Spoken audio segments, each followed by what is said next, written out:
అందరికీ నమస్కారం. నా పేరు అశోక్. సోషల్ మీడియాలో రోజుకు కొన్ని వందల సూసైడ్‌లు, మర్డర్‌లు ఇలాంటివన్నీ చూస్తున్నామనమాట. వాటి గురించి ఎలాబరేట్ చేసి మాట్లాడుకుందాం. చాలామంది ఏంట్రా అంటే స్టూడెంట్స్ విషయానికొస్తే గవర్నమెంట్ జాబులు రాలేదనో, ఏదో ఒకటి జాబులు రాలేదనో, లేకపోతే పరీక్షల్లో మంచి ర్యాంకులు రాలేదనో, లేకపోతే మార్కులు రాలేదనో, లేకపోతే స్కూల్ ఫస్ట్ రాలేదనో, ఇలాంటి చాలా విషయాల మీద మనస్తాపానికి గురయ్యి చాలామంది స్టూడెంట్సు చనిపోతున్నారు. వీటితో పాటుగా చాలామంది ఫ్యామిలీల్లో ఏంటంటే అప్పులు భారమయ్యి, లేకపోతే అప్పులు ఎక్కువ చేసి అవి తీర్చలేక ఇలా పలు కారణాలు చాలా రీజన్స్ వలన సూసైడ్ చేసుకొని వాళ్ళ జీవితాన్ని అర్ధాంతరంగా ముగించుకుంటున్నారు. మన టెక్నాలజీ చాలా అయితే ఫార్వర్డ్ ముందుకెళ్ళింది. చాలా అడ్వాన్స్‌గా ఉన్నారు. మన సిస్టమ్ గూడా అలానే కొంతవరకు ఉంది. వేల కోట్లు దోచుకెళ్ళినటువంటి విజయ్ మల్య గాని, నీరవ్ మోదీ గాని, ఇలా చాలామంది దేశాన్ని వదిలేసి ఎళ్ళిపోతే 1,00,000, 2,00,000, 3,00,000 అప్పు చేసిన చాలామంది రైతులు కట్టలేక ఆత్మహత్యలు చేసుకుంటున్నారు. సో, వీటన్నిటికి మన సొసైటీలో మనమే కాపాడాలి. మనమే కాపాడుకోవాలి. చాలామందిని మనమే కాపాడుకోవాలి. లేకపోతే మనం కాపాడలేనప్పుడు ఎవరైతే కాపాడగలరో అలాంటి వాళ్ళ దృష్టికి తీసుకెళ్ళాలి. ఇప్పుడు గవర్నమెంట్ కానివ్వండి, ఎమ్మెల్యేలు, ఎంపీలు ఖచ్చితంగా 100% హెల్ప్ చేయకపోయినా గానీ కొంత భాగం అయితే హెల్ప్ చేస్తారు. సో, నా ఇంటెన్షన్ ఏంట్రా అంటే దయచేసి సూసైడ్ చేసుకోవద్దండి. ప్రతి ఒక్క సమస్యకు ఖచ్చితంగా 2 మార్గాలుంటాయి. ఒకటి స్ట్రెయిట్‌గా వెళ్ళాలి. ఇంకొకటి కొన్ని ప్రయత్నాలు చేస్తే రెండోది గూడా సక్సెస్ అవుతుంది. బట్ ఖచ్చితంగా ఏంటంటే every problem has multiple solutions అన్నట్లు ఖచ్చితంగా మీ సమస్యకి సొల్యూషన్ అయితే ఉంటది. ఓన్లీ ద థింగ్ ఏంటంటే మనం ఎక్స్‌ప్రెస్ చేయాలి. నలుగురికి చెప్పాలి. చాలామంది నలుగురికి చెప్పుకోలేక చనిపోతుంటారు. వాళ్ళు చనిపోవడంతో పాటు వాళ్ళ పిల్లల్ని గూడా చంపేస్తున్నారు. దయచేసి అలా చేయకండి. ఈ మధ్యలో ఇంకొకటి ఎక్కువ సోషల్ మీడియాలో ట్రెండ్ అయింది ఏంటంటే ఇల్లీగల్ అఫైర్స్ అనమాట. వాడెవడో కొత్తగా ఒకడు పరిచయం అయితే వాడి కోసం ఆహ్, బిడ్డలను చంపేస్తున్నారు. మగుళ్ళు గూడా చంపేస్తున్నారు. మీకు అతనితో కాపురం చేయడం ఇష్టం లేకపోతే జస్ట్ లెట్స్ బ్రేక్ ఔట్. విడిపోండి. విడిపోండి. అంతేగాని ఎంతో జీవితం ఉన్నటువంటి బిడ్డలను చంపకండి. చానా పాపం చిన్న చిన్న బిడ్డలను చంపేస్తున్నారు. పలు కారణాల వల్ల చంపేస్తున్నారనమాట. సో, ఇలాంటివన్నీ చూస్తున్నాం గానీ, అరే! ఏం చేయలేకపోయినామే మనము అనేసి బాధపడడం తప్ప ఏం చేయలేం. మీకెంత సమస్యున్నా గానీ నలుగురికి చెప్పండి. ఖచ్చితంగా ఎవరో ఒకరు దీనికి సొల్యూషన్ అయితే చూపిస్తారనమాట. చనిపోవడం అనేది మార్గం గాదు యాక్చువల్‌గా. ఒకసారి నా స్టోరీ నేను చెప్పదలుచుకున్నాను. ఎందుకంటే ఎవరికో ఒకరికి ఇన్‌స్పైరేషన్‌గా ఉంటదనేసి, ఇన్‌స్పైర్ అవుతారనేసి.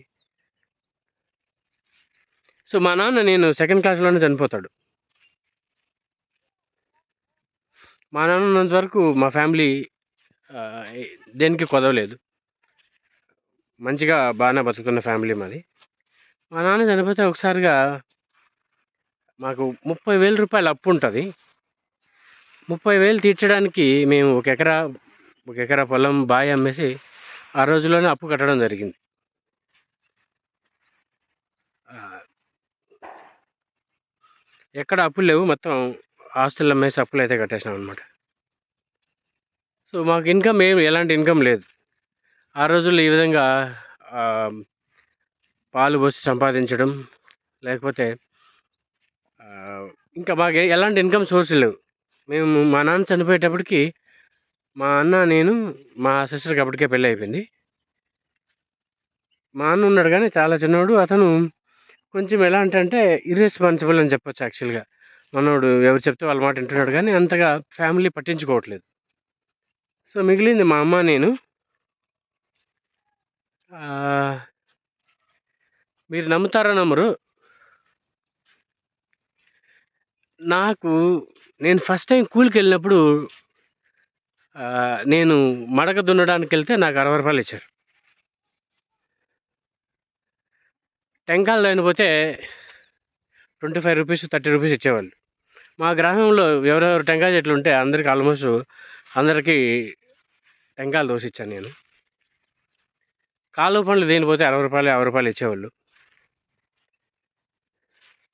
ఇంకా సీజనల్ వర్క్లు అనమాట. ఏ సీజన్ వస్తే మళ్ళు కోయడం కానివ్వండి, శనగ చెట్లు వేరుశనగ వేసినప్పుడు ఆ పనులు చేయడం కానివ్వండి, కూలికి వెళ్ళడం, ఆల్మోస్ట్ అన్ని వ్యవసాయ పనులు ఆల్మోస్ట్ అన్ని పనులు చేసాం మేము.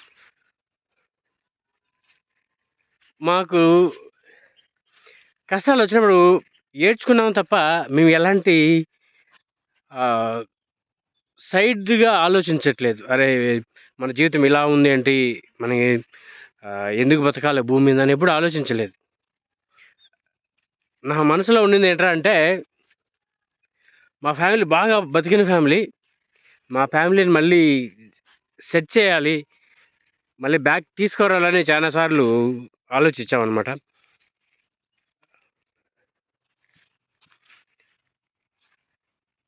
మా ఫ్యామిలీ పరువుని లేకపోతే మా ఫ్యామిలీని మళ్ళీ నిలబెట్టాలనేసి చాలాసార్లు ఆలోచించాను నేను. మధ్యలో ఎవరి సపోర్ట్ లేకపోగా చాలామంది అవమానపరుస్తుంటారు అనమాట. అరే వాళ్ళు ఇట్లా బతికినారు, వీళ్ళు ఇట్లా బతికినారు, వాళ్ళు ఇట్లా చేసినారు, అందువల్ల ఫ్యామిలీ ఇట్లా అయిపోయింది అనేసి కామెంట్ చేసేవాళ్ళు సమాజంలో చాలామంది ఉంటారు. ఎప్పుడు వాటి గురించి నేను ఆలోచించలేదు. నా గోల్ ఏంటంటే మా ఫ్యామిలీని మళ్ళీ ముందుకు తీసుకెళ్ళగలి, ఖచ్చితంగా బతికి చూపించాలి అనేసి చాలాసార్లు అనుకున్నాను నేను. ఈ ఇంటెన్షన్తో ఉన్నాను కానీ ఎప్పుడు సూసైడ్ చేసుకుందాము లేకపోతే ఈ లైఫ్ని వదిలేద్దామని ఏ రోజు అనుకోలేదు. కష్టపడుతూనే ఉన్నాం. మన ఇక్కడ మా చిత్తూరు సైడు కోరుకు చేయడం అంటారు. కోరుకు చేయడం అంటే కౌలు తీసుకోవడం అనమాట. ఎవరిదైనా పొలం చేస్తే వరి కానీ, చెరుకు కానీ, వేరుశనగకాయలు కానీ వేస్తే సగం మనం తీసుకొని సగం వాళ్ళకి ఇవ్వాలన్నట్లు. ఆల్మోస్ట్ నాకు వ్యవసాయం అంటే చాలా ఇంట్రెస్ట్. మేము పండించేదంతా ఆల్మోస్ట్ ఇంట్రెస్ట్ ఎంతైతే వస్తుందో అంతకు మాత్రమే పండించేవాళ్ళం ఈ పంటని. అసలు అలానే ఉండిపోయేది. నేను ఒకసారి సందర్భంలో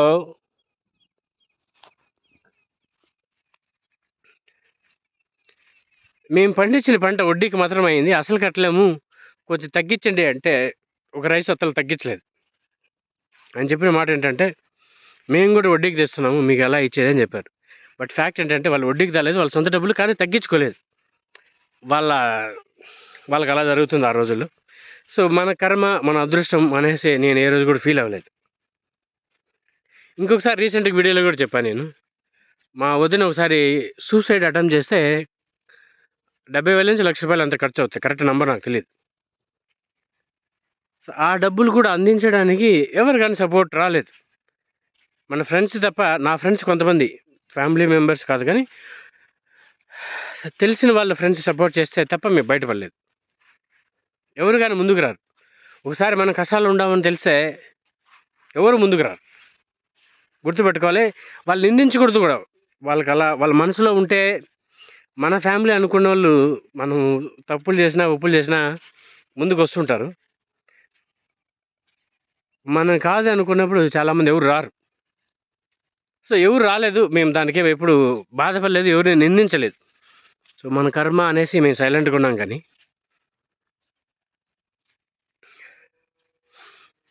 సో ఇట్లా మా లైఫ్ అనేది ముందుకు సాగుతూ ఉంది. నేను వ్యవసాయంలో నేను చేయని పనులు అంటూ లేదు, ఆల్మోస్ట్ ప్రతి ఒక్క పని చేశా.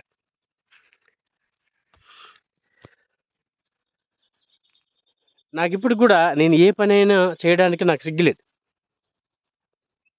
నా ఫ్రెండ్స్కి అప్పుడప్పుడు నేను ఫన్నీగా చెప్తుంటాను, అదే నాకు జాబ్ లేకపోతే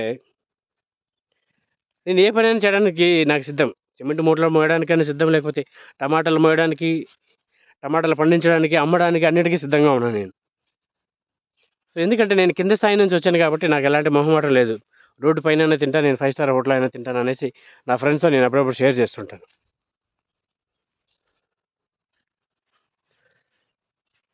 సో, నా ఎంబీఏ అయిపోతానే నేను 2012లో ఖాళీగా ఎందుకు ఉండడం అనేసి నేను బెంగుళూరుకి ఒక పెయింట్ పనికొస్తాను నేను. సో, నేను ఫస్ట్ పెయింట్ పనికెళ్ళినప్పుడు నాకు రూ. 200 ఇస్తారు పెయింట్ పని చేయడానికి. అక్కడ కూడా వాళ్ళు కొంచెం శ్రామిక దోపిడీ చేయడం జరుగుతుంది. నువ్వు ఫ్రెషరు నీకేం చేయడం తెలీదు. సో, అనేసి మేస్త్రి రూ. 350 ఇస్తే నాకు రూ. 200 చేతులు పెడతారనమాట. సో, అక్కడ కూడా శ్రామిక దోపిడీ జరిగింది. అదృష్టవశాత్తు మాకు నాగరాజు గారు అనేసి ఒక ఆయన ఉంటాడు. చిత్తూరు అతనిది. అతనేమో నీ వీడియో చూసే థ్యాంక్ యూ సో మచ్ అన్న. ఆయన ఇచ్చిన భరోసా ఏంటంటే రోజుకు రూ. 350 కూలి అనమాట. నీకు నెలకు 10,000 ఇస్తాను తమ్ముడు. నీకు జాబ్ వచ్చినంత వరకు నా దగ్గరే ఉండు అని చెప్తాడు. కరెక్ట్‌గా ఆయన దగ్గర నేను ఒక 20 డేస్, 15 డేస్ వెళ్ళింటాను. నాకు ఒక జాబ్ ఆఫర్ లెటర్ అయితే రావడం జరుగుతుందనమాట. సో, అట్లా నా జర్నీ స్టార్ట్ అయింది. మన అనుకున్న వాళ్ళు కాకుండా మధ్యలో మన జర్నీలో చాలామంది మనకు సపోర్ట్ చేస్తారు. ఇంకోటి నేను మర్చిపోకుండా చెప్పదలుచుకోవాల్సింది ఏంటంటే మా ఎంబీఏ నేను చదివేటప్పుడు 2 సంవత్సరాలు ఎంబీఏ చేశాను తిరుపతిలో. వాళ్ళకి నేను ఎలా నచ్చానో తెలియదు. వాళ్ళకి నేను ఏం చేస్తే నచ్చానో కూడా తెలియదు. కానీ మా ఫ్రెండ్స్ అంతా ఆల్మోస్ట్ అందరూ బాగా చూసుకున్నారు. మంచి భోజనం పెట్టారు.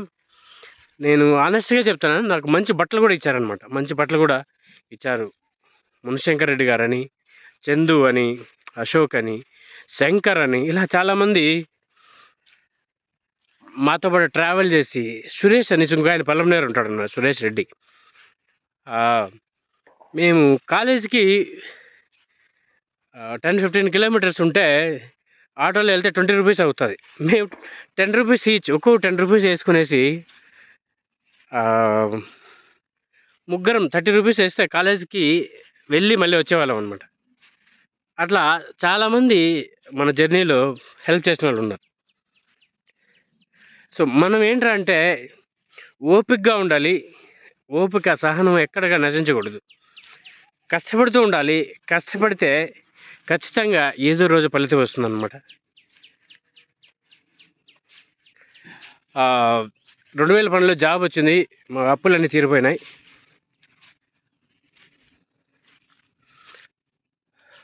సో, అంతా ముందుకు సాగుతున్న తరుణంలో మా అన్న చనిపోతాడు అనమాట. 2010 చనిపోతాడు. అంటే మళ్ళీ కష్టాలు స్టార్ట్ అయినట్టు అనిపించింది అనమాట నాకు యాక్చువల్గా. బట్ అయితే మీ కష్టాలు ఎదుర్కొన్నాం, పూర్తిగా ఎదుర్కొన్నాం. వెన్న పడేటప్పుడు బాణ పగిలిపోయింది అనేసి చాలామంది సామెతలు వాడుతుంటారు అనమాట. సో, అట్లా మళ్ళీ స్టార్ట్ అయింది. బట్ ఓకే, ఆర్థికంగా కానీ అన్ని విధాలుగా ఎదుర్కోవడానికి రెడీగా ఉన్నాం ఇప్పుడు. సో, ఇంత స్టోరీని ఎందుకు చెప్తున్నానంటే ప్రతి ఒక్క కష్టం పెట్టడానికి ఒక రీజన్ ఉంటుందంట. వీడు సమస్యని ఎదుర్కొంటాడా లేదా అనేసి. చాలామంది ఎక్కడ కూడా మీ ఓపికను, సహనం కోల్పోకండి. ధైర్యంగా పోరాడండి. మీకు సహాయం కావాలంటే అడగండి. నిజాయితీగా ఉండండి. ఇక్కడ ఇంకోటి ఇంపార్టెంట్ నేను చెప్పదలుచుకున్నాను. మా పక్కూరులో నడింపల్లో వేగంనాగులు అని ఒక ఆయన ఉంటాడనమాట. ఆయన నేను ఎంబీఏకి వెళ్ళేటప్పుడు 20,000 రూపాయలు నేను ఆయన దగ్గర అప్పు తీసుకుంటాను. నేను ₹2 వడ్డీకి నేను అప్పు తీసుకుంటాను. 2010 నుంచి స్టార్ట్ అయితే ఎంబీఏకి 2012లో అయిపోతుంది. 2012లో నా జాబ్ వస్తుంది. నా జాబ్ వచ్చిన తర్వాత నేను అసలు వడ్డీ 2 కలిపిస్తాను.